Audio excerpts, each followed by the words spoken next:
Ideal. Bueno, ¿cómo andan? Estamos arrancando con la segunda parte del práctico 7 y en la clase anterior del lunes habíamos quedado en el final del ejercicio.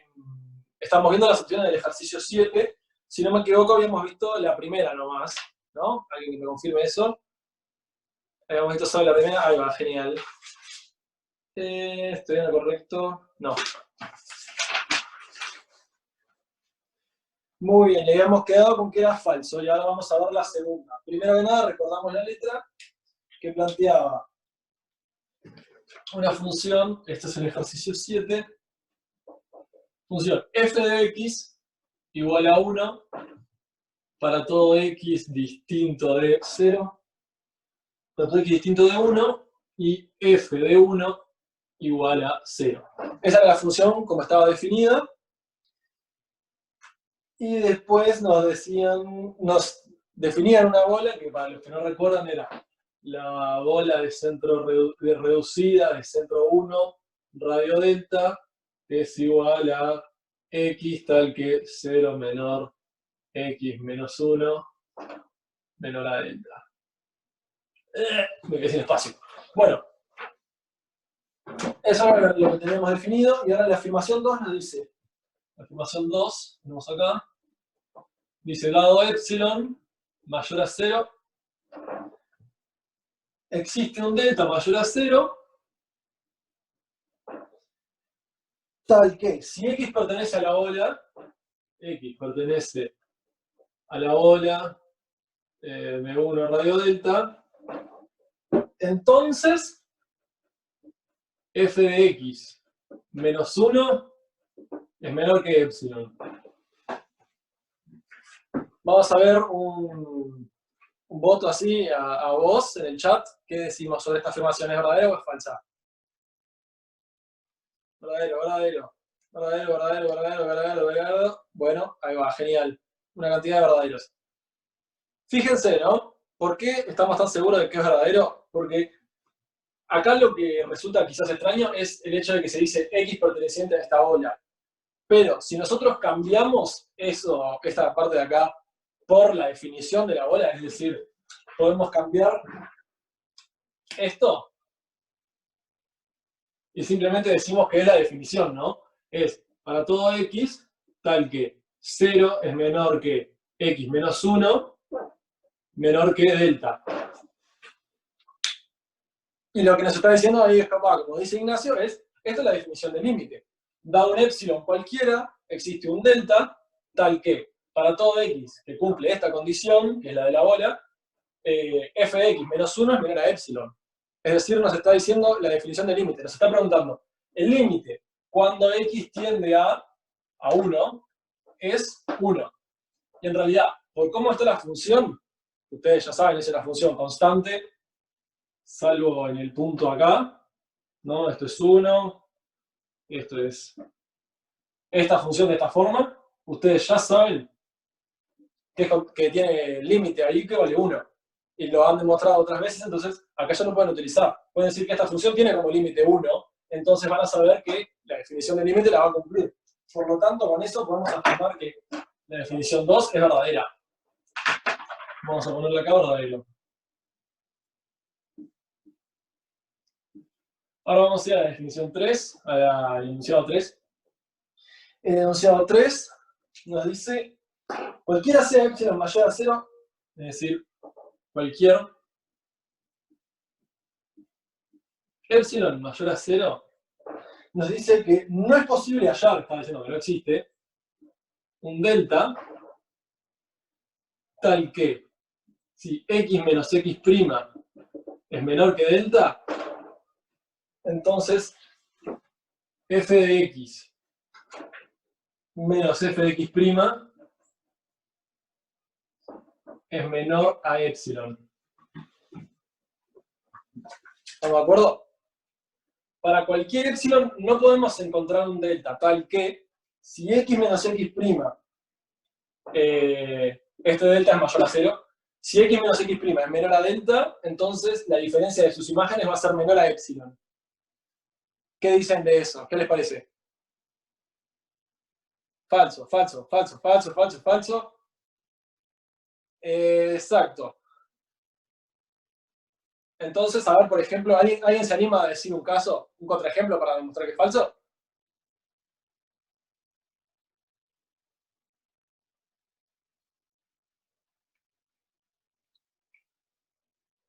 Ya dije, sé que dije que es algo medio complicado de escribir, pero si no, es algo fácil, yo creo en ustedes. A ver, ¿alguien?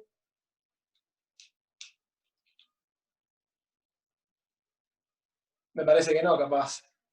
Tomamos x igual 0 y x0 igual 1 y x1 igual 2. O sea, creo que es x igual 1 y x' igual 2. Creo que es así, ¿no?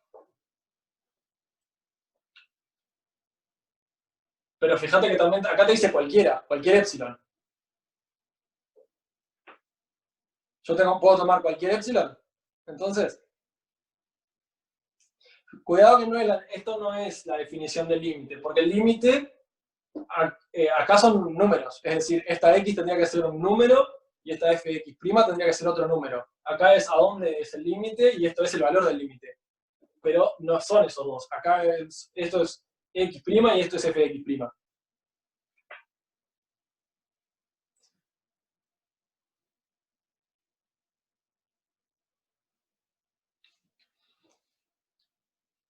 Acordate, Natalia, la definición del límite es, acá lo tenemos acá arriba, lo vamos a usar.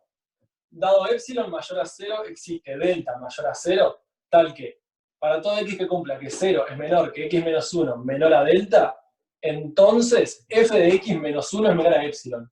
Fíjate que acá 1 y este 1 de acá y este otro 1 no pueden ser funciones. Tienen que ser valores fijos. Digamos, porque cuando esto lo llevas al límite, digamos, escrito el límite, cuando x va a tal y de f de x, lo que ocurre es, esto es a dónde estoy tendiendo. En realidad no podés decir estoy tendiendo x' cuando lo fijás luego de tomado el epsilon. Entonces tendrían que ser números acá. Esto tendría que ser un número y esto tendría que ser otro. Y como viene después del epsilon, no es la definición del límite. Podemos decir que x y x' son iguales, podemos decirlo, ¿no?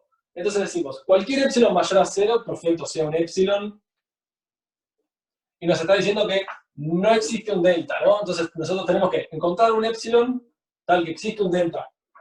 Perdón.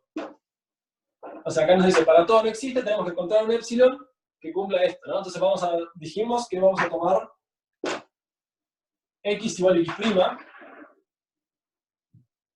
¿no? Entonces, ¿qué es lo que va a suceder? Decimos, si x menos x' es menor a delta, bueno, en particular, al ser el mismo, esto va a ser 0. 0 menor a delta, se va a chequear, y lo que se tiene que cumplir es que f de x menos f de x' sea menor a epsilon. Esto se va a cumplir para cualquier delta, ¿no? Cualquier delta. Y fíjense que eso es importante, porque acá nos dice, cualquier epsilon, lo que va a suceder es que no va a existir un delta. Pero entonces, lo que sucede acá es que como encontramos que esto se cumple para cualquier delta, claramente, si logramos que este delta haga cumplir esto de acá, existe un delta que cumple la condición. Entonces, lo que decimos acá es, f de x menos f de x' es menor a epsilon, y sí, porque van a ser iguales. Entonces vamos a tener f de x menos f de x menor a epsilon.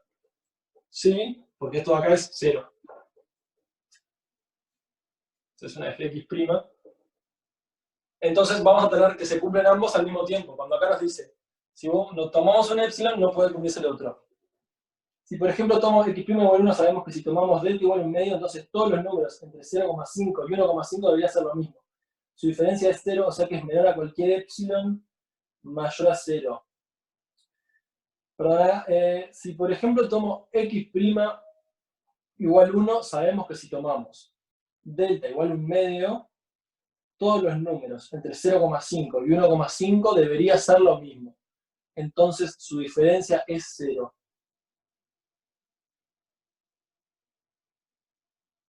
X' igual 1 por ahí, en realidad no te falta un valor de X.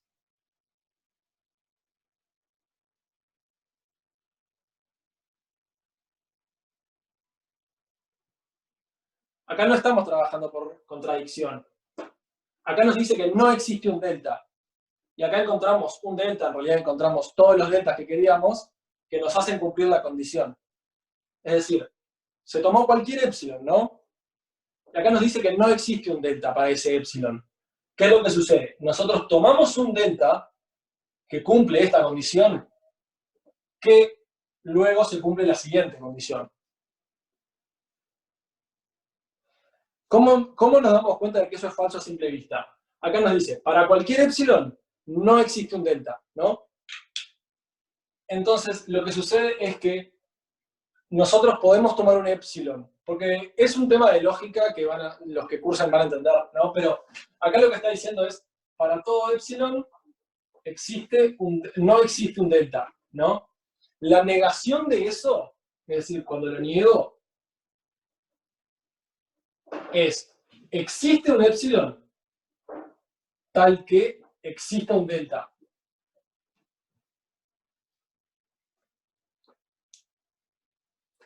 Esa va a ser la negación de esto.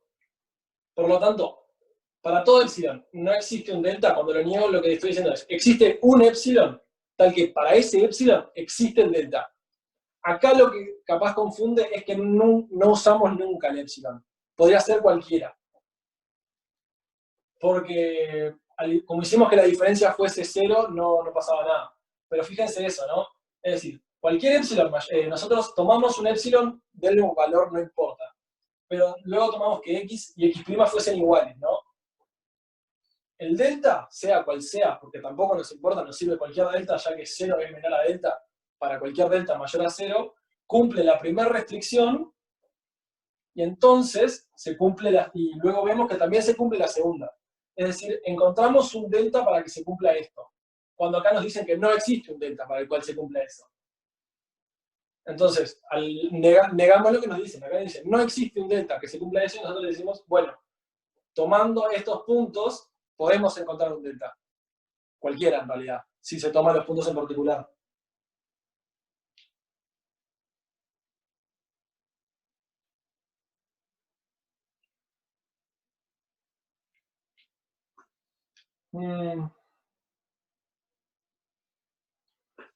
A ver, voy a tratar de plantearlo de otra forma, porque cuando uno repite tantas cosas así una vez, capaz que hasta yo me estoy confundiendo y estoy planteando algo equivocado, ¿no? Nos está diciendo, cualquiera sea epsilon, no es posible hallar un delta tal que si los dos puntos están distanciados menos... Voy a tratar de dibujarlo. En cuanto a la duda de por qué 0 sería menor que delta, es porque la letra exige que delta sea mayor a 0. Entonces, por eso ahí ya 0 puede ser menor a delta automáticamente, lo dice la letra.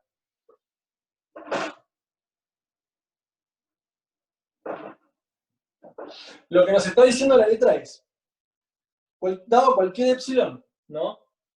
Es decir, cualquier epsilon, voy a escribir acá, cualquier epsilon. Epsilon. Dice, no existe un delta tal que si no existe un delta para que las imágenes nos está pidiendo lo siguiente, nos está diciendo, si yo tengo dos puntos x y x', no importa dónde, ¿no? A una distancia menor que delta, es decir, esta distancia de acá es más chico que delta. La distancia entre los dos puntos. Entonces, sus imágenes se van a diferenciar por menos de epsilon. Entonces, esto va a ser acá de medir 2 epsilon. No, va a medir epsilon sobre 2. Epsilon sobre 2.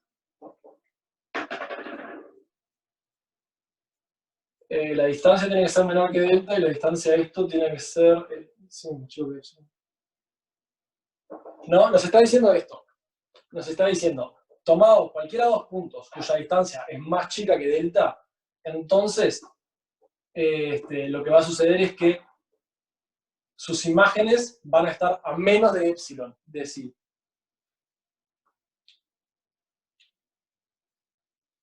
Yo estoy exigiendo que la distancia sea más chica, y la letra me dice la distancia más chica también, ¿no? Sí.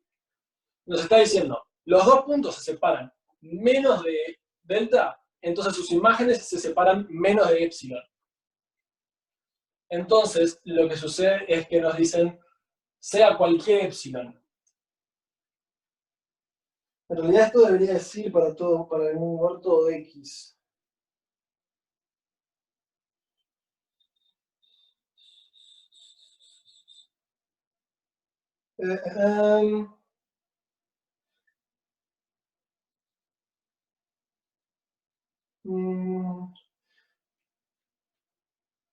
Fíjense entonces que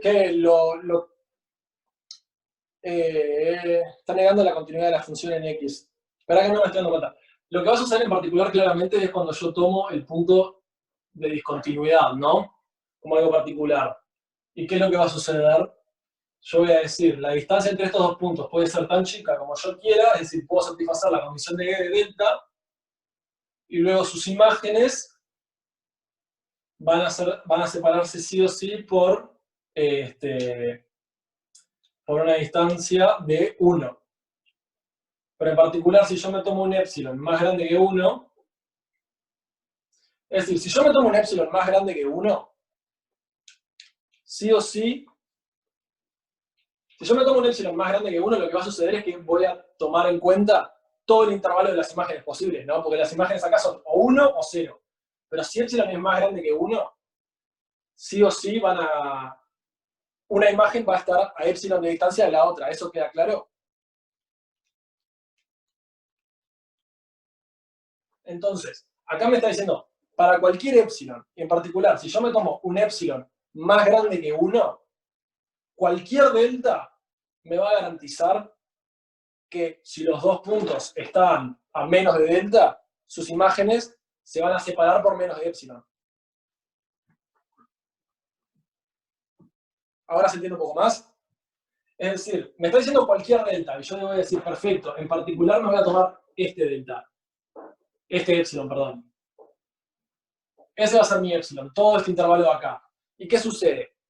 Sí o sí, no importa dónde esté la pareja de puntos, qué tan cerca o qué tan lejos estén, sus imágenes van a estar a menos de epsilon. ¿Por qué? Porque epsilon agarra todo, digamos, todo el lugar donde se pueden ver las imágenes. Siempre va a haber un delta para los puntos para ciertos epsilon. Si yo tomo un epsilon más grande que 1, siempre de seguro voy a tener delta. Si yo tomo un epsilon más chico, es decir, si un epsilon es más chico que 1, acá voy a tener problema, ¿no?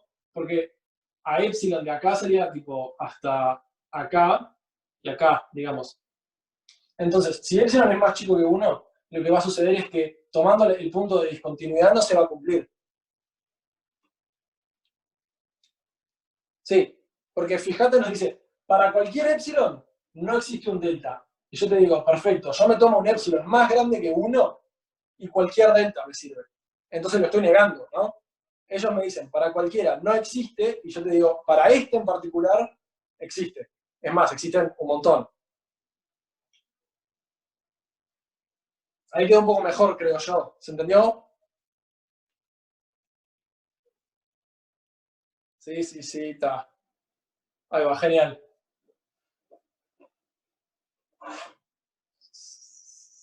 Entonces, concluimos que para el 3 es falso.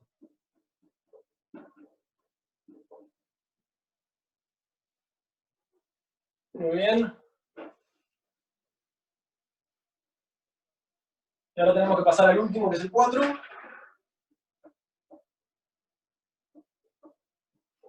Y el 4 nos plantea lo siguiente. Para todo A existe el límite cuando X tiende a A de f de X menos de f de X menos f de A sobre X menos A. A ver ahora qué opinamos sobre esta afirmación. Falso, falso, verdadero, verdadero, verdadero, falso, verdadero. Ah, bueno, ahora sí, hay bastante como... Es la definición del límite. Ojo, la definición del límite es, para todo epsilon mayor a 0 existe delta. Es la definición de derivada. Ahora sí, ustedes no pueden decir eso, no lo escucharon de mí, pero es la definición de derivada, sí. Y bueno, ahí va, como ya saben, esto es la definición de derivada. Y las funciones discontinuas no son derivables. Y ya vimos que en el punto 1 no es continuo, entonces en el punto 1 no es derivable, entonces en el punto 1 no existe este límite. Ahora vamos a verlo, ¿no?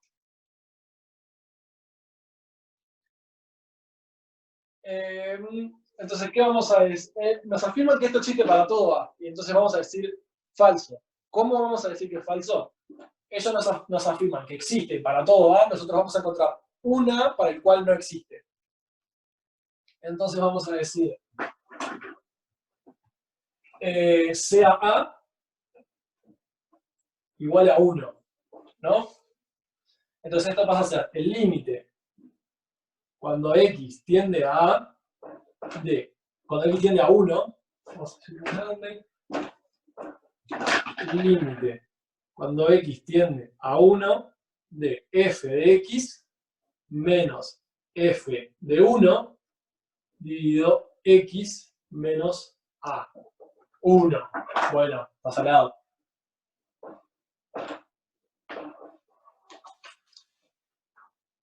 ¿Qué sucede acá? Por la definición del límite, que está acá escrita, fíjense que una cosa interesante es que x no puede ser el punto, no podemos estar considerando el punto a donde tiende, ¿no? Entonces, esta x no puede ser 1. Creo que la forma más útil de hacer esto es por la definición del límite. Quiero recordar cómo lo hice.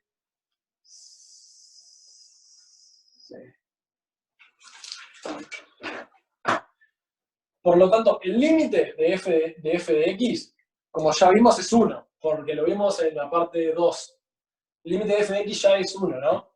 Entonces, acá arriba tenemos lo que sería 1 menos 0. Es decir, 1 tendríamos acá arriba. Mientras que acá abajo tendríamos sí o sí, o sea, x va a 1 y esto es 1. Entonces, acá abajo tendríamos a 0. Tendríamos algo de la forma 1 sobre 0. Que ya vimos que no podemos tomar, no existe entonces. ¿Está bien? Que él lo ven como la derivada no existe en el punto de discontinuidad.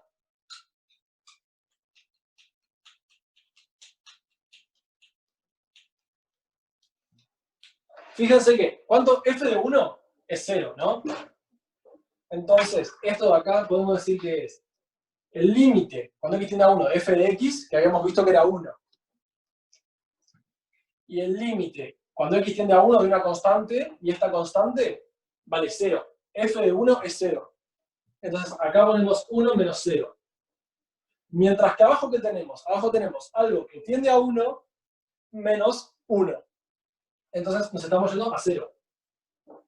Y esto sería infinito. Entonces no puede existir. O sea, no puede existir. Cuando se habla de existencia, se habla de existencia real finita. Entonces esto no estaría existiendo. Y eso es lo que podemos ver como el hecho de que para que este límite exista y tenga un valor, tendríamos que tener 0 sobre 0. F de x es igual a 1 si x es diferente de 1. Sí, exactamente. Fíjate que cuando nosotros vimos la definición del límite, si el límite era 1 en la parte 2, es lo que era verdadero. El límite de f de x cuando x tiende a 1 es 1. Por lo tanto, cuando nosotros aplicamos este límite a la parte de acá de f de x, nos quedamos con 1. Pero f de 1, que acá no es un límite de nada, esto es f de 1. Y f de 1 es 0. Entonces tenemos algo de la forma 1 sobre 0 que sería infinito, entonces no existe el límite ahí.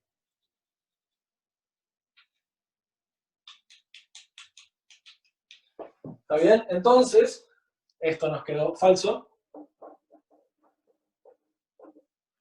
Y teníamos las opciones falso, verdadero, falso, falso. que viendo eso nos quedamos con la opción B, que solamente la opción 2 es verdadera.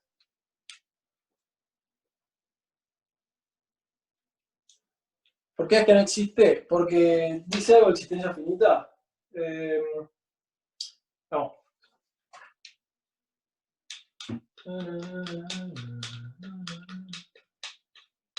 Déjame pensar.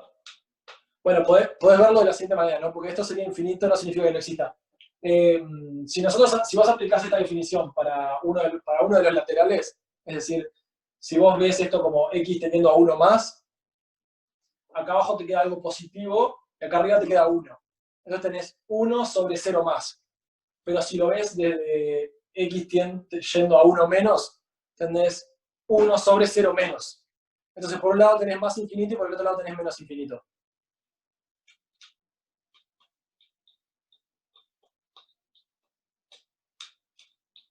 ¿Se entendió? Fíjate que si me aproximo por la izquierda, es decir, 1 menos acá, 1 menos menos 1 es 0 menos. Porque 1 menos es más chico que 1 y al restarle 1 me quedo con algo negativo. Entonces tendría abajo, si yo hago el límite cuando x tiende a 1 menos, acá tendría 0 menos. Y el límite cuando x tiende a 1 más sería igual a 1 sobre 0 más. Entonces ahí tendrías distintos los laterales.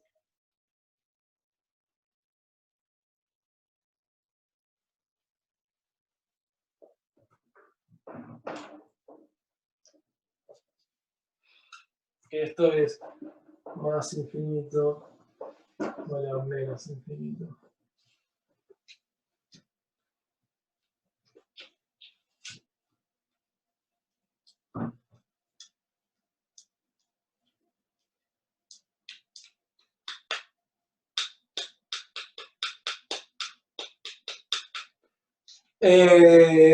No, continuidad era cuando el límite era igual a la imagen.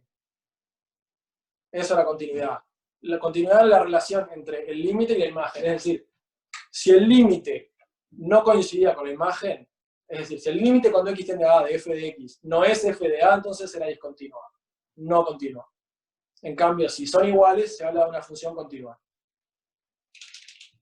Dijimos que con falso, verdadero, falso, falso nos quedamos con la opción B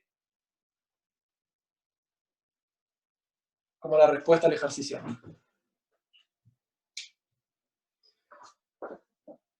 ¿Quedó alguna duda?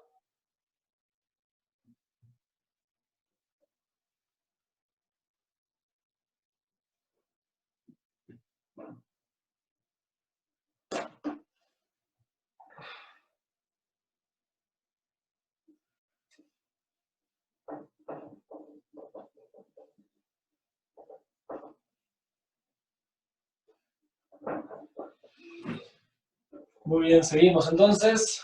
Pasamos al ejercicio 8, que acá es cuando ya empezamos a calcular límites como burros. En 3 minutos se termina esta. Bien, estamos bien entonces. Empezamos con el 8 ahora, ¿sí? El 8 simplemente nos dice determinar existencia de los siguientes límites. En caso de existencia, calcularlos. ¿No? Entonces, acá tenemos el primero de todos, sencillo, es el límite cuando x tiende a 1, ¿sí? De la sumatoria desde k igual 0 hasta n, los mato si les escribo con ese tamaño, de n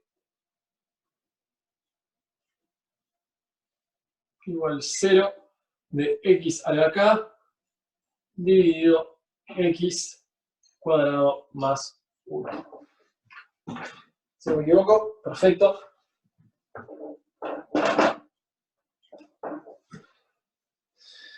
Entonces, acá lo primero que estamos viendo es que el divisor es, si existen ambos límites, ¿no? Por las propiedades que vimos en el otro práctico, podemos tomar el cociente de los límites, el límite del cociente igual al cociente de los límites, ¿no? Entonces, acá podemos ver que el límite cuando x tiende a 1 de x al cuadrado más 1 es 2. Entonces, podríamos dividir por 2, y luego vemos que el de arriba, ¿qué sucedería si cómo sería la forma del de arriba, ¿no? Es decir, la sumatoria desde k igual 0 hasta n de x a la k tiene la forma 1, que eso es cuando k es 0, ¿no? Que es x a la 0, más x al cuadrado, más x al cubo.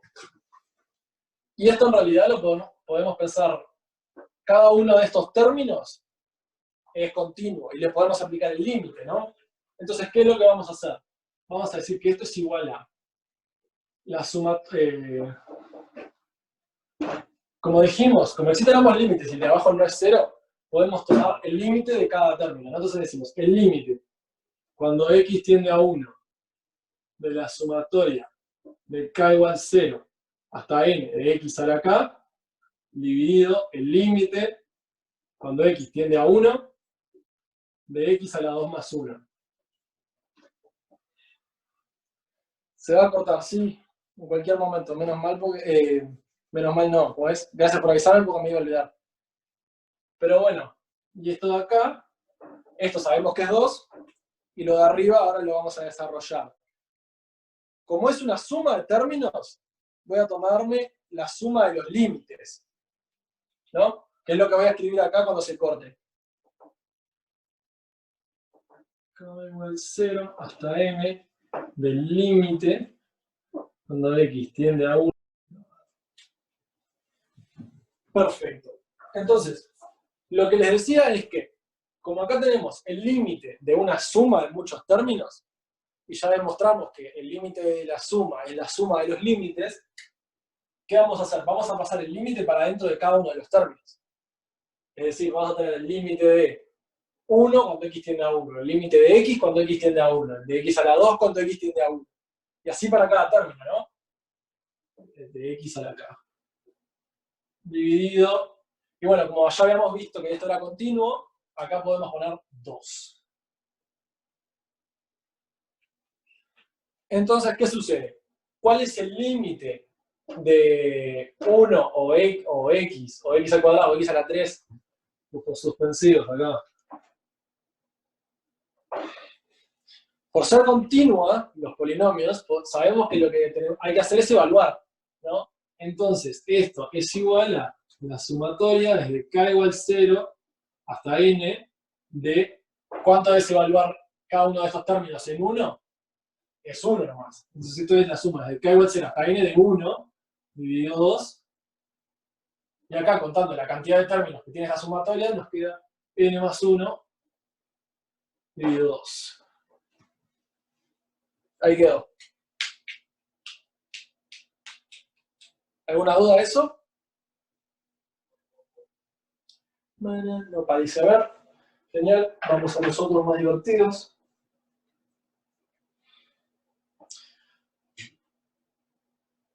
Repito el último renglón, cómo no. Este último renglón. Acá tomamos que el límite, como este límite no era 0, podíamos ver que era el cociente de los límites, ¿no? El límite iba a ser el cociente de los límites. Entonces podemos tomarlo de esta forma.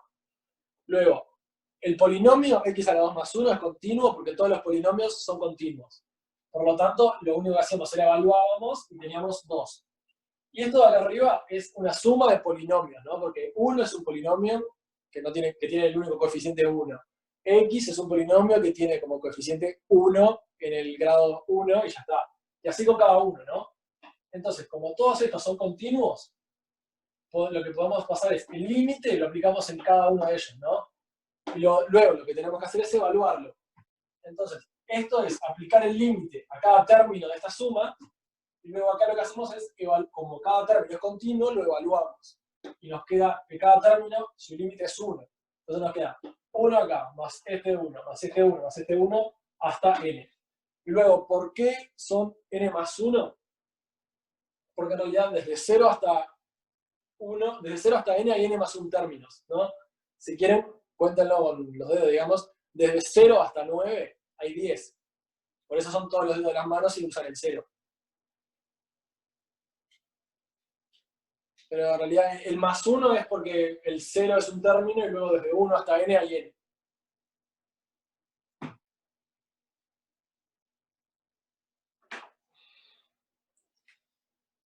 Seguimos entonces. Pa, para, pa, pa.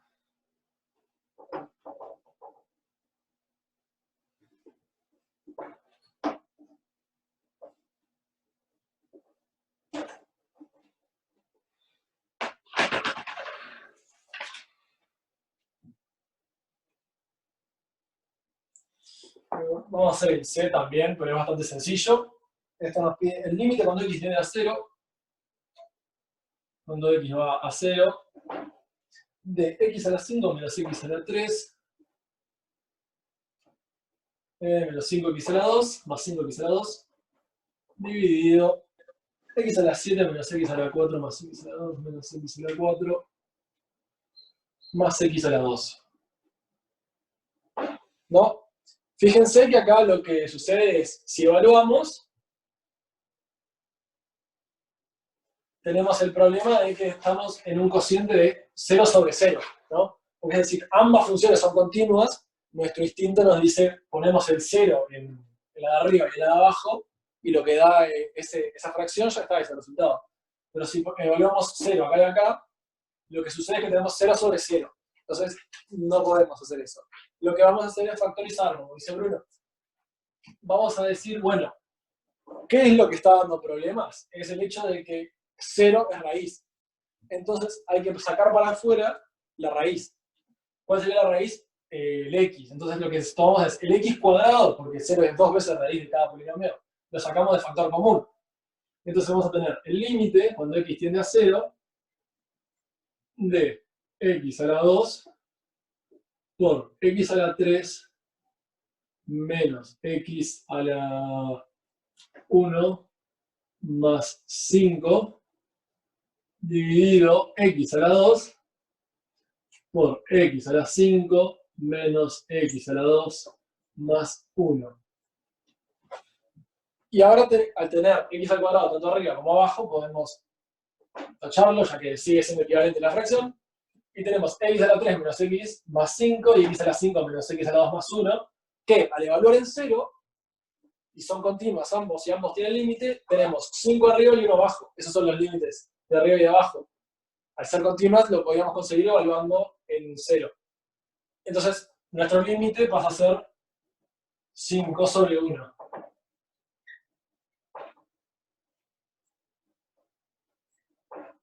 En realidad no lleva al límite, esto es igual a 5 sobre 1. No, bastante clásico problema de sacar raíces, de los más fáciles, que es cuando la raíz ya es 0.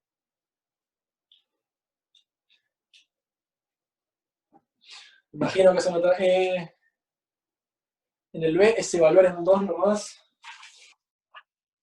Déjame chequear el B. Sí, en el B simplemente es evaluar en 2. Porque fíjate que el denominador es 4 y el divisor es menos 4. Entonces no generas un problema de 0 sobre 0 que haya que solucionar con algo más fuerte, entre comillas.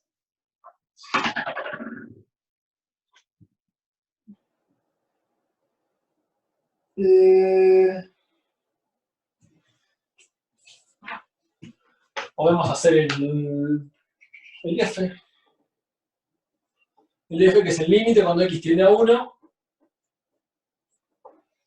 de x al cubo menos 3x a la 2 menos 3x más 1. ¿Más 1? Menos 1. Menos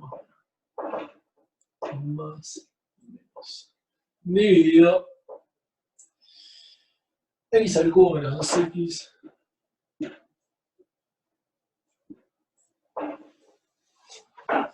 Después sí tenía marcado un valor absoluto. Después íbamos a hacer el G, después el J, y después ya pasábamos al otro. El A daba un medio, el A daba n más 1 sobre 2.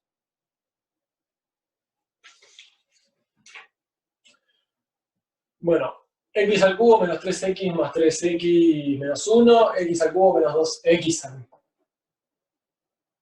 No, esto era el cubo, ¿sí?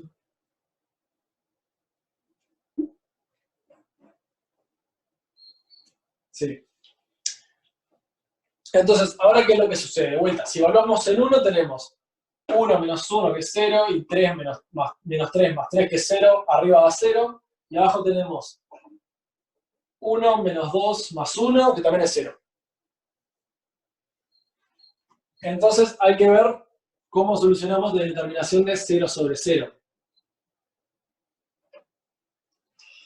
Si nos fijamos, de vuelta, el problema es que ambos polinomios tienen como raíz 1. Entonces, lo que vamos a hacer es, al ser polinomios, vamos a conseguir la raíz, conseguir expresarlo en función de la raíz, es decir, que nos quede x menos la raíz por algo, y luego podemos tachar el x menos la raíz, que es lo que da problema. En particular, fíjense que lo de arriba no tienen por qué saberse de memoria, pero si lo bajan por Ruffini y van a conseguir lo mismo, esto va a ser igual a x menos 1 a la 3, y lo de abajo es x por x menos 1 a la 2. Si hacen Ruffini van a llegar a estos resultados, pero en realidad, si se fijan de sacar un x de factor común, tienen la forma clásica del binomio al cuadrado, y si se fijan de que acá, bueno, si saben la fórmula de Pascal para hacer el cubo, les va a dar que es esto. Entonces, cuando lo tienen de esta forma, que van a llegar a lo mismo por Ruffini, dicen, bueno, acá x menos 1 a la 2, lo puedo sacar con 2 veces x menos 1, que sería lo mismo como sacar este 3 y tener x menos 1 normal. Entonces, esto es igual a x menos 1 dividido x, cuando x tiende a 1. Entonces, si hacemos esto, ¿qué es lo que conseguimos? Tenemos 0 sobre 1, que va a ser igual a 0.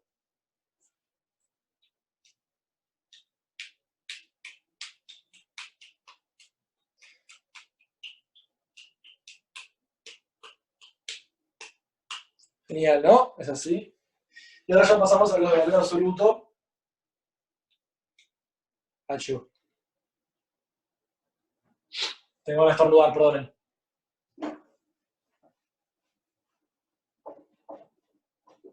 ¿No queda ninguna duda de esto? Parecemos estar todos bastante de acuerdo. Bien, genial.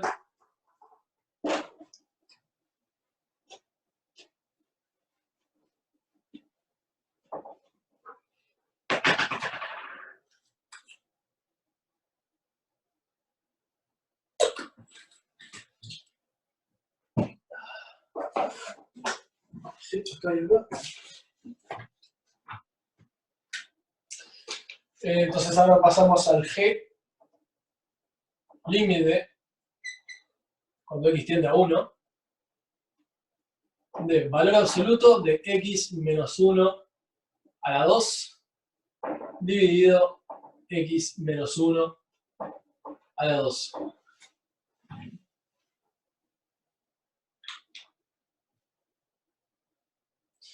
L'Hopital. ¿Cuándo desbloqueamos L'Hopital? L'Hopital va a ser legal que lo usen para lo que sea el examen, o supongo yo que para la posible evaluación.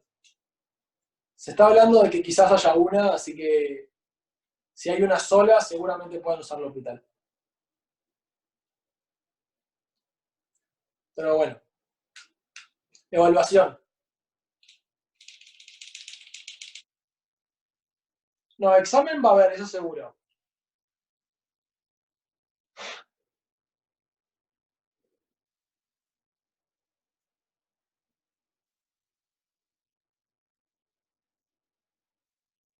Cuando les pueda dar respuestas definitivas de cómo va a ser, les puedo dar, pero por ahora nada definitivo, todo es medio al aire. Dios mío. Seguimos acá. El límite cuando x tiende a 1 es de x menos 1 a la 2 dividido x menos 1 a la 2. ¿Cuál es el problema? Ya habíamos visto una parecida a esto, ¿no? Habíamos visto el valor absoluto de x menos 3 sobre x menos 3 cuando x tendía a 3.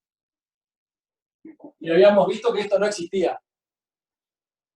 ¿Por qué? Porque la gráfica tenía esta forma, ¿no?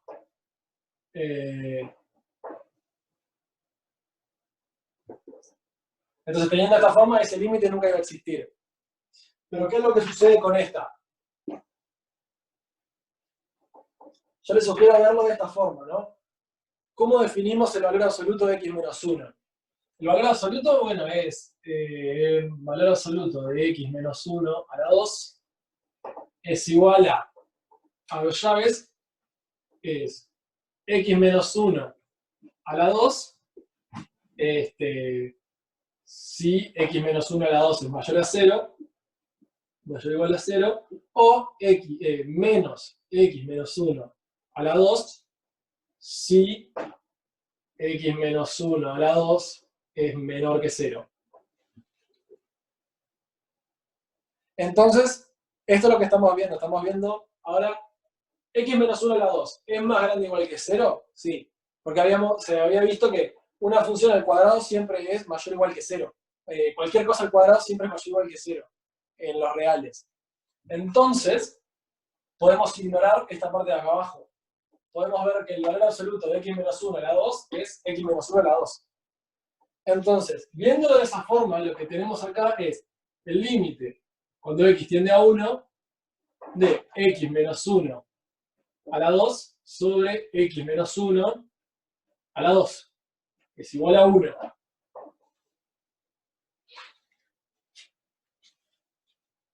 Es básicamente lo que estamos haciendo. Y bueno, estamos viendo el signo, no necesariamente, pero sí, si ves el signo, ves que x menos 1 a la 2 tiene raíz 1, acá vale 0, y acá es positivo, y acá también.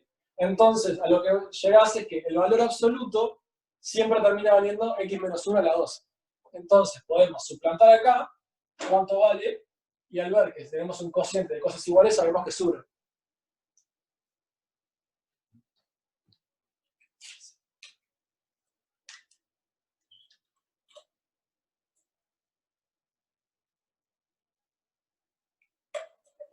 Si el 2 estuviera por fuera del valor absoluto, ¿cómo haría si el 2 estuviera por fuera del valor absoluto? X menos 1, valor absoluto a la 2. No, lo que... Muy buena pregunta. No estaba pronto, pero muy buena pregunta. ¿Quién fue? ¿Alejo fue? Sí. ¿Qué sucedería si el 2 estuviera por afuera del valor absoluto? Es decir, si estuviéramos trabajando con esto. Con el límite, sé que estoy tapando, perdón, cuando x tiende a 1, del valor absoluto de x menos 1 a la 2 sobre x menos 1 a la 2. Si hacemos este mismo planteo, yo, el ego bien bajo, veo. Si hacemos este mismo planteo, ¿qué es lo que tenemos? No tires todo. Que vamos a tener x menos 1, valor absoluto, es igual a x menos 1 si x menos 1 es mayor o igual que 0, o menos x más 1 si x menos 1 es menor que 0. Entonces, podrías distinguir en los casos, digamos, pero ¿qué sucede? Cuando vos acá elevás al cuadrado, de vuelta esto se transformaría en x menos 1 a la 2. Y esto al cuadrado también es x menos 1 a la 2. Porque como al elevar al cuadrado eliminás todo lo que es el signo, lo que terminaría sucediendo es que también sería igual a esto y el límite seguiría siendo 1.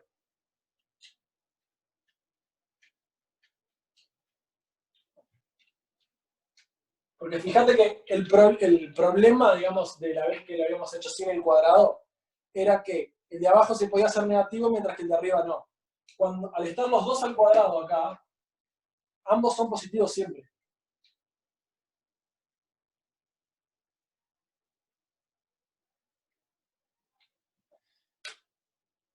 Genial. ¿Quedó alguna pregunta de esto?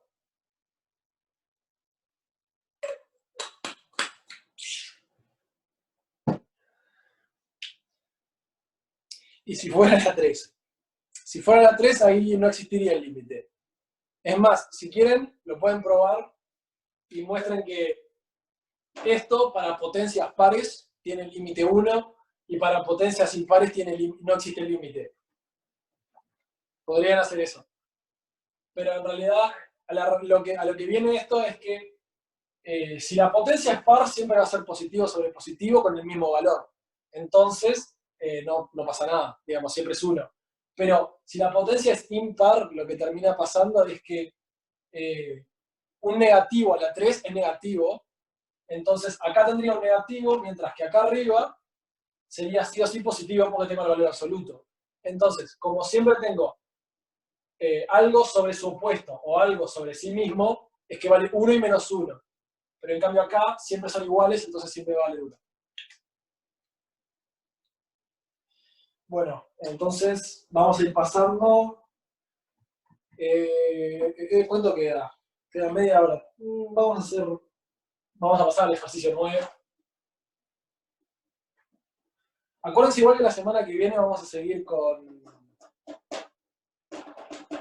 esto, es decir, con este práctico y con el anterior. Entonces, si quedan dudas, siempre las podemos resolver la semana que viene. No estamos apretados de tiempo ahora.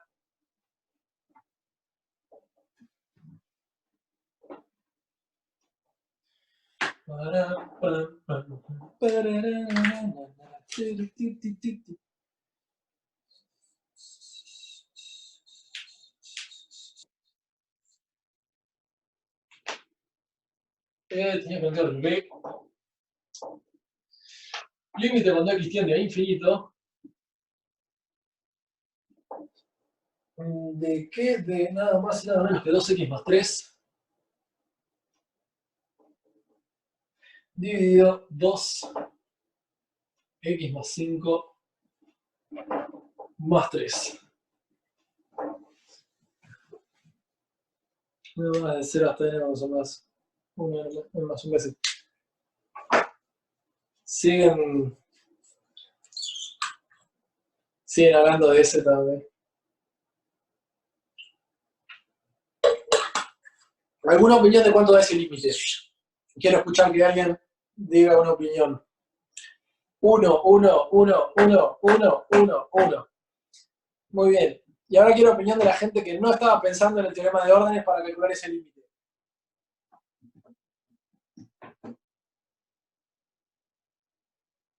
Definir. Muchos del liceo deben estar familiarizados con lo que es el teorema de órdenes, que capaz les facilita este límite porque les dice que simplemente miren el 2x y ya está. Pero como está diciendo Iván, lo que puedes hacer es mirar sacando algo de factor común, que en realidad a simple vista no es el factor común, digamos. Primero voy a desarrollar el término de abajo porque me molesta que esté sin desarrollar. Entonces tenemos 2x más 10, 13. ¿Puse bien esto más? Sí. Entonces, ¿qué vamos a hacer acá? Vamos a pasar en ambos términos el x como factor común. Entonces, ¿qué tenemos acá? Tenemos el límite cuando x tiende a infinito. ¿De qué? De x por 2 más 3 sobre x dividido x por 2 más 13 sobre x.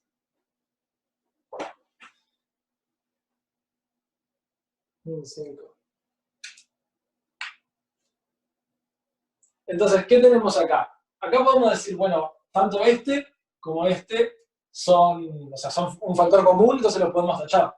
Acá tenemos 2 más 3 sobre x dividido 2 más 13 sobre x. 3 sobre x y 13 sobre x, cuando x se va para el infinito, se van a hacer 0, ¿no? Porque tengo algo dividido, una constante dividido x. Entonces, cuando yo tomo el límite del de arriba y el del de abajo, lo que tengo es 2 y 2 en cada uno, ¿no? Porque acá dijimos, esto se hace 0, esto de acá se hace 0, y esto de acá también se hace 0. Entonces el límite de esto va a ser 2 sobre 2, que es igual a 1.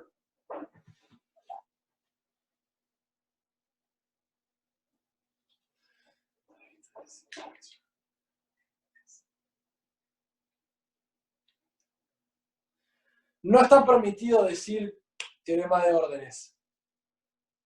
Pero en realidad, esto con lo que se está trabajando es lo que se usa para hacer órdenes en polinomios. Si uno saca de factor común el término de mayor grado, ¿no? Lo que va a ocurrir es que a la derecha le va a quedar el coeficiente principal como un término independiente y una suma de todos los otros términos que se van a cero. Pero, por ejemplo, o sea, si yo planteo lo siguiente, ¿no? Si yo planteo x a la 10 más 13x a la 5 más 1, y acá hago dividido x a la 11 más 20x a la 3 más 1 también. Achú. Ah, que va a estornudar. Lo que van a hacer es eso, van a sacar en cada denominador y divisor el mayor término de factor común. Entonces, ¿qué van a tener? Van a tener x a la 10 por 13 sobre, hay 5x que están acá y las otras 5 las tengo que aparecer dividiendo, más 1 sobre x a la 10. Y me faltó este 1, perdonen. Quedó fuera de orden. Este 1 es este. Y esto queda dividido, x a la 11 por 1 más 20. Acá ya hay 3 x's y hay que hacer aparecer las otras 8. X a la 8 más 1 sobre x a la 11. Si te fijas, esto va a tender a 1, esto va a tender a 1, y acá lo que ocurre es que entre estos dos se van 10 x's, es decir, esto se va y este se le va al exponente, entonces tengo 1, que es este límite, y 0 va a ser este otro límite si x va a infinito.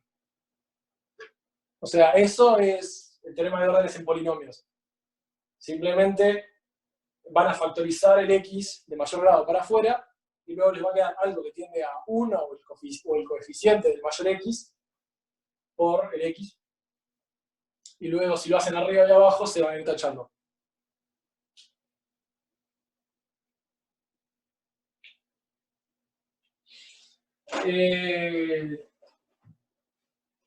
La regla más fácil para saber si pueden usar el teorema de órdenes es, fíjense, si en el teórico ya dicen teorema de órdenes, tienen todo el permiso de usarlo. Pero si no, la justificación práctica del teorema de órdenes para los polinomios es esa. No sé por qué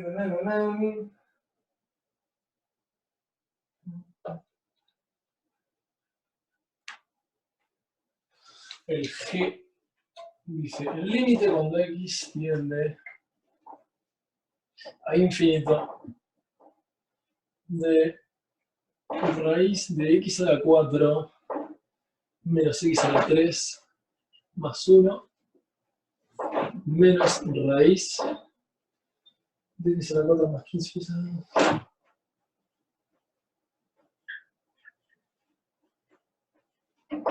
X a la 2 menos 5.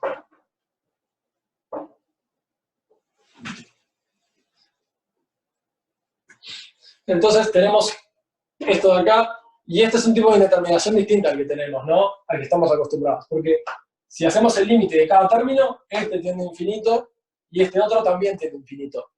Entonces ahí es cuando encontramos el problema de que no podemos garantizar que infinito menos infinito sea 0 más infinito menos infinito. En particular, las indeterminaciones con las que se trabaja más seguido es infinito menos infinito. Luego tenemos 0 sobre 0. Infinito sobre infinito es 1 al infinito y 0 por infinito. Si no me equivoco, son esas las indeterminaciones. 1, 2, 3, 4, 5, 5. Ahora mismo estamos frente a esta, ¿no? Entonces, como dije en el chat, dijo Daniel, lo que vamos a hacer es con la conjugada. No va a ser tan inmediato como otras veces con la conjugada, pero es lo que vamos a hacer. Multiplicamos con la conjugada y dividimos al mismo tiempo. Voy a borrar esto, no era de gran importancia que lo tuviera copiado. Multiplicando por la conjugada, en el denominador tenemos, donde x tiende a infinito, x a la 4 menos x a la 4 se va, nos queda menos x a la 3 menos 15 x a la 2 más 1 más 5 más 6. Y esto nos queda dividido raíz de x a la 4 menos x a la 3 más 1 más raíz de x a la 4 más 15 x a la 2, x a la 2 menos 5. Hasta acá llegamos bien. Ahí hice la conjugada nomás. Multipliqué por este término arriba y abajo. Y arriba en realidad queda esta al cuadrado menos esta al cuadrado. Eso de la forma a más b por a menos b es igual a al cuadrado menos b al cuadrado. Hice eso en estos términos, pero como multiplico por este término acá también tengo que dividir. Entonces queda de esta forma.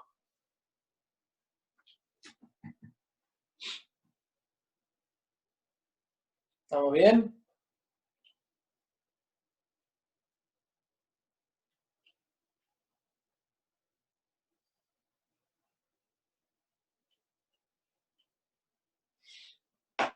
Natalia, yo te cuento. Lo que hicimos acá fue multiplicamos por este término, ¿no? Que es el mismo término que acá, pero con un más. Multiplicamos arriba y abajo, ¿no? Es decir, multiplico y divido por el mismo término. Esencialmente lo que estoy haciendo es multiplicando por 1, es decir, que no cambio el resultado. Pero estoy multiplicando este término por el mismo término con un más y dividiendo. Y por esta regla de acá, es decir, a más b por a menos b es igual a al cuadrado menos b al cuadrado, como multipliqué esto por esto mismo, pero con un más, queda de esta forma. Entonces, queda la diferencia de los cuadrados. Los cuadrados acá lo que hacen es sacan la raíz, esta raíz de acá. La sacan. Entonces, tengo x a la 4 menos x a la 3 más 1 menos x a la 4 más 15x2 menos 5. Entonces, yo ya hice esa cuenta y termina quedando esta forma de acá. Y lo que ocurre es que sigo teniendo que tener el divisor. ¿Quedó un poco más claro?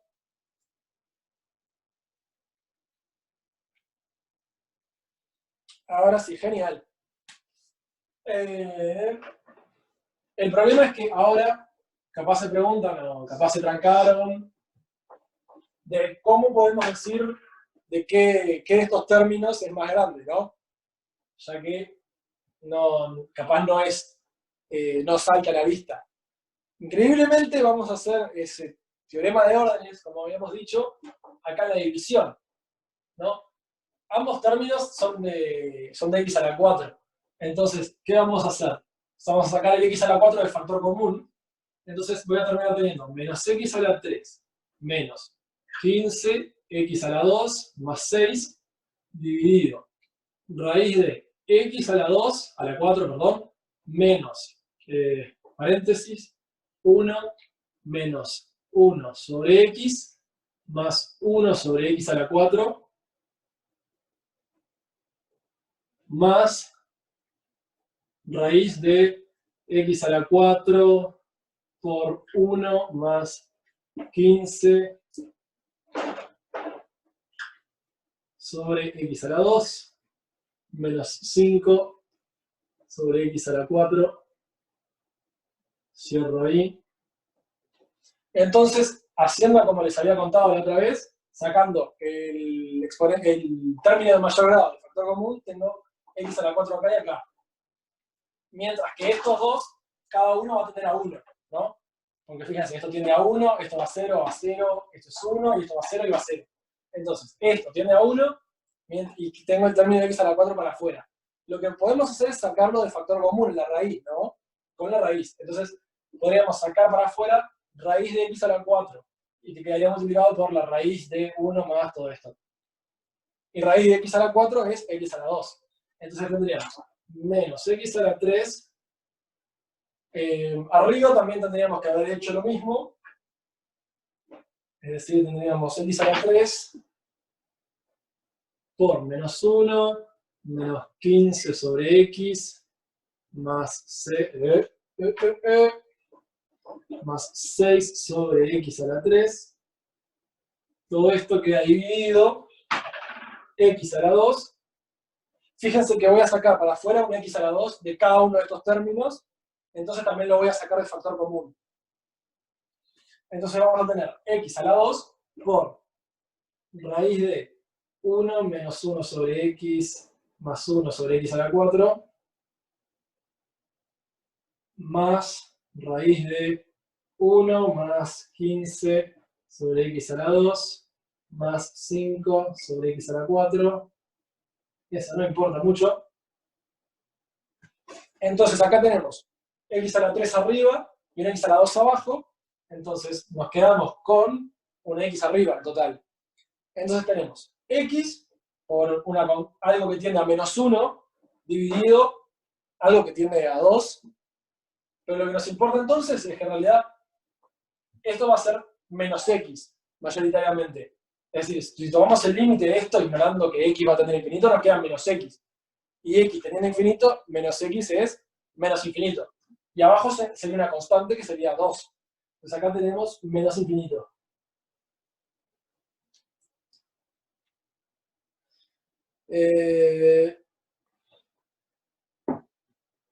No entendí nada.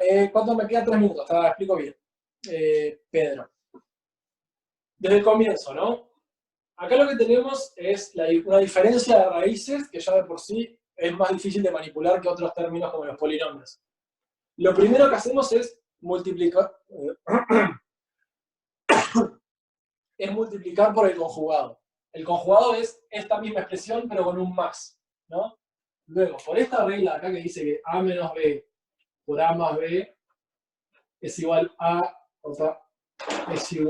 al cuadrado menos b al cuadrado, ¿no? Esta regla de acá, aplicándola, lo que sucede es que arriba, como voy a multiplicar y dividir por el término este con un más, arriba voy a tener a al cuadrado menos b al cuadrado, y abajo voy a tener el término por el que multipliqué y dividí porque no se simplifica. Entonces, luego acá, bueno, están peleando ahí. Acá lo que tenemos es, cuando yo saqué las raíces y llevé a cabo la cuenta, tengo este polinomio arriba. Menos x a la 3, menos 15x a la 2 más 6. Y abajo las raíces estas. En la raíz lo que hago es saco de factor común x a la 4, ¿no? Entonces acá me queda 1 menos 1 sobre x más 1 sobre x a la 4. Acá queda 1 más 15 sobre x a la 2 menos 5 sobre x a la 4. Fíjate que si multiplicás cada término x a la 4, quedan así. Luego, sacando x a la 2 de factor común de las dos raíces y haciendo la misma factorización arriba, nos queda x por todo esto que tiende a menos 1 y termina dando menos infinito. Respeto al profe que están salados, ¿eh? ¿Cuánto me queda? Un minuto. Tampoco para así no tiene nada malo que no entienda. Es verdad.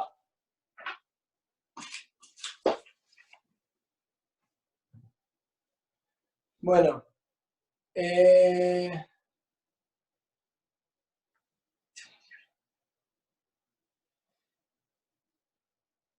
Bueno, y con eso queda este ejercicio. Creo que no quedaron más preguntas, así que voy borrándoles, si les parece. El H, me están diciendo.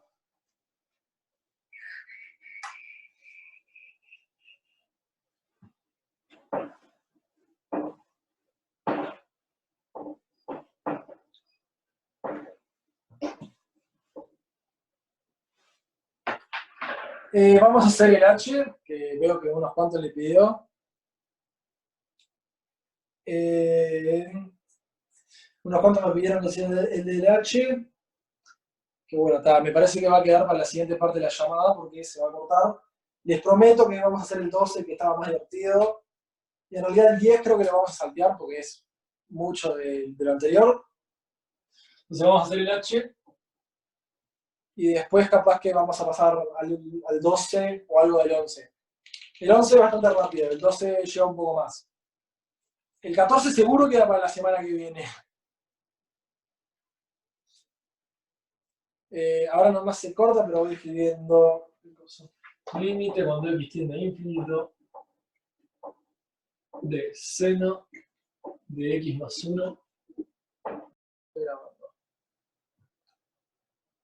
El límite cuando x tiende a infinito de seno de x más 1 menos seno de x.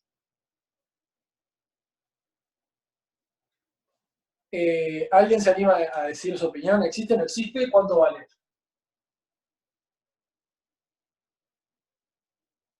No se peleen para decir. Para mí no existe, ahí va. Ni idea. Está, ahí va. Hay un par de no existes que algo útil para esto, en realidad, si están en su casa haciendo el práctico, metan en GeoGebra y vean primero si existe o no existe y luego se sientan a demostrarlo, porque algunos de estos son un poco más complicados. Seno de x más 1 menos seno de x. En particular este no existe. Entonces tenemos que demostrar que no existe.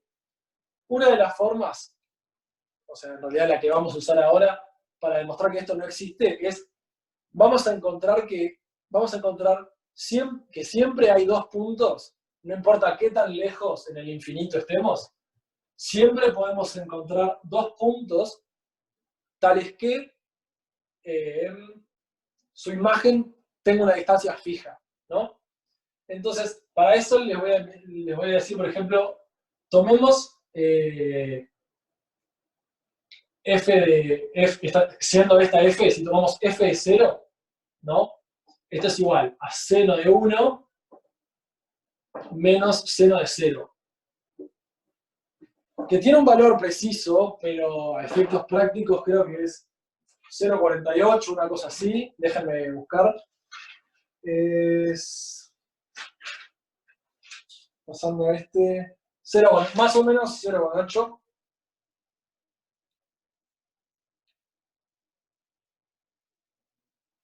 No, perdón. 0. No importa, tiene un número. 0,8, tenía razón encima. Tiene un valor 0,8, ¿no? En particular, ¿cuánto cuesta ese cuaderno que tiene en el mercado negro? Este cuaderno no vale tanto como otro que tengo por ahí, que ese ya está todo el año resuelto, pero es de mí, de cuando yo cursé cálculo 1. Esto en realidad son sus prácticos. Bueno, seno de 1 menos seno de 0, que vale más o menos 0,8. O 0,8. Acordate que esto es en radianes porque la vida está en radianes. Entonces yo lo que voy a decir ahora es, vamos a tomar f, pero de pi ahora, ¿no? Esto va a ser igual a seno de pi más 1 menos seno de pi. En particular, seno de pi va a dar 0, entonces esto es un espectacular menos 0,8. De vuelta, más o menos. Entonces, ¿qué es lo que sucede? Vamos a usar la propiedad de que seno es algo cíclico, ¿no? Es decir, seno de x es igual a seno de x. No sé por qué lo escribo tan escondido. Vamos a usar que seno de x es igual a seno de x más 2pi.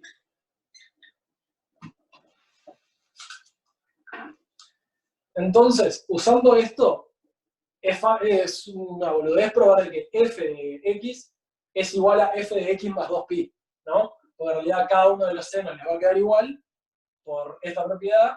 Entonces, de acá sacamos que f de x es igual a f de x más 2pi, ¿no?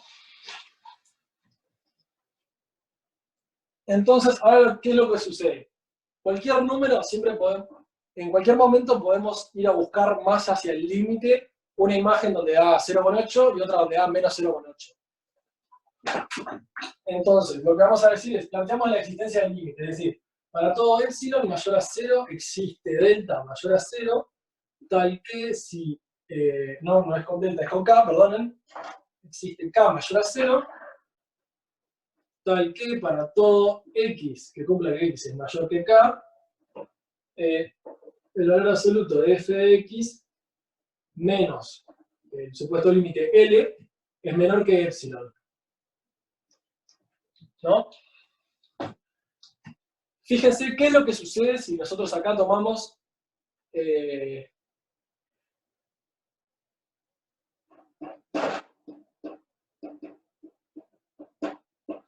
nosotros acá lo que va, porque son cíclico y coseno igual. Sí, esto es, si querés poner tu calculadora en radianes y fíjate, no viene a caso de este curso de mostrarlo, pero se cumple, créanme. Tenemos toda esta perolata, digamos, ¿no? Entonces, lo que sucede es que nosotros estamos afirmando que esto existe y vamos a ver que no es el caso. Digamos, para todo x, x más grande que k, se cumple que f de x menos L es más chico que epsilon. Para un L que va a ser nuestro límite, ¿no? ¿Qué es lo que sucede? Yo voy a tomar un epsilon más chico que 0,8 menos L. Es decir, me voy a tomar un epsilon más chico que la diferencia entre esto y el supuesto límite.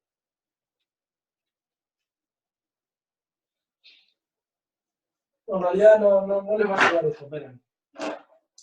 Esto no les va a ayudar. Entonces, lo que sucede es f de x menos L más chico que epsilon. Si L es igual a 0,8, ¿no? Por así decir, porque siempre vamos a encontrar un 0,8, entonces es algo lógico que 0,8 sea el límite. Vamos a decir que L es 0,8. ¿Qué sucede? Existe en un momento un n tal que npi, 2 npi, con n perteneciente a los naturales, n perteneciente a los naturales, sea más grande que k, ¿no? K va a ser un número, yo lo que digo es puedo encontrar un n que me asegure que 2npi va a ser más grande que eso. ¿Estamos de acuerdo? ¿Por qué? Por propiedad arquimediana de R o por supremo, lo pueden probar de 200 formas distintas. Va a existir un n en el que es más grande que k, ¿no? Entonces yo voy a tomar x igual 2npi. 2npi. Si se fijan, 2npi, lo único que hice fue sumarle 2pi n veces a 0, ¿no? Entonces lo que sucede es que la imagen, en este punto, es decir, f de 2npi, n de pi, va a ser ese 0,8. Seguro. Es decir, me dan un K que me afirma la proposición del límite, y yo lo que digo es, bueno, encuentro una imagen donde da 0,8. Y a su vez, no me da el espacio, pero existe un... Bueno, en realidad no. Más fácil incluso. Lo que voy a evaluar en f de 2n más 1 por pi. Fíjense que lo que hice acá es sumarle a este pi n veces 2pi. Es decir, usé esta propiedad n veces para esto de acá. Entonces yo sé que esta imagen va a ser más o menos menos 0,8.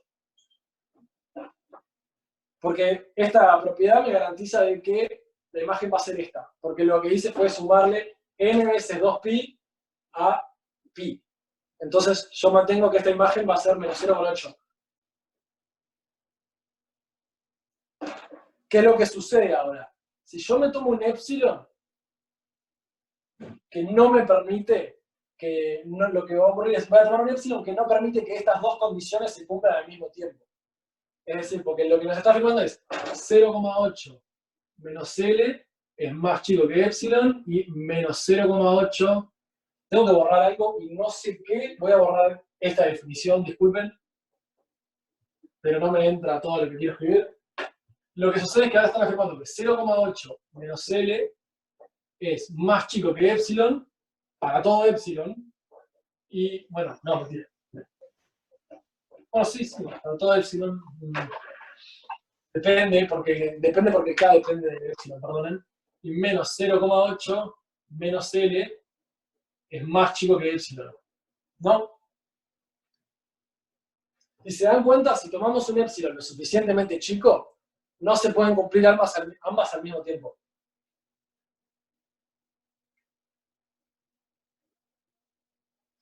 En el caso de que L sea 0, bastaba con tomar un epsilon más chico que 0,8 y ahí no se cumplen ninguna de las dos en particular. Sí, es por el absurdo. Asumimos que tenía un límite L y encontramos de que no podía, porque tenemos estas dos desigualdades y estas dos desigualdades no se pueden cumplir para todo epsilon.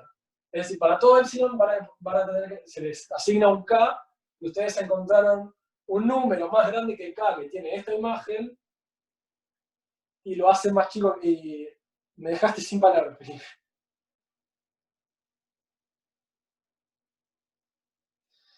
¿No puedes usar que C no está acotada entre -1 y 1?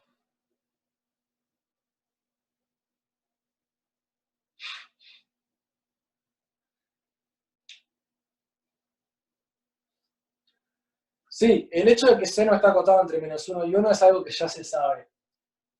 Lo que pasa es que después hay otro ejercicio que se los hace plantear con seno de raíz de x más 1 y menos seno de raíz de x. Y ese sí es un quilombo. Porque lo que pasa acá es que la distancia entre x más 1 y x es algo constante, ¿no? Entonces, si grafican la función, lo que pasa es que los senos se mueven igual, pero uno más adelante que otro, digamos. En cambio, si vos lo hicieras con seno de raíz de x más 1 y seno de raíz de x, ahí lo que pasa a suceder es que este límite sí existe. Porque lo que tiene en particular es que raíz de x menos 1 y raíz de x, a medida que van infinitos, se parecen cada vez más. En cambio, x y x más 1, cuando van infinitos, siguen siendo igual de distintas. No, este es peor.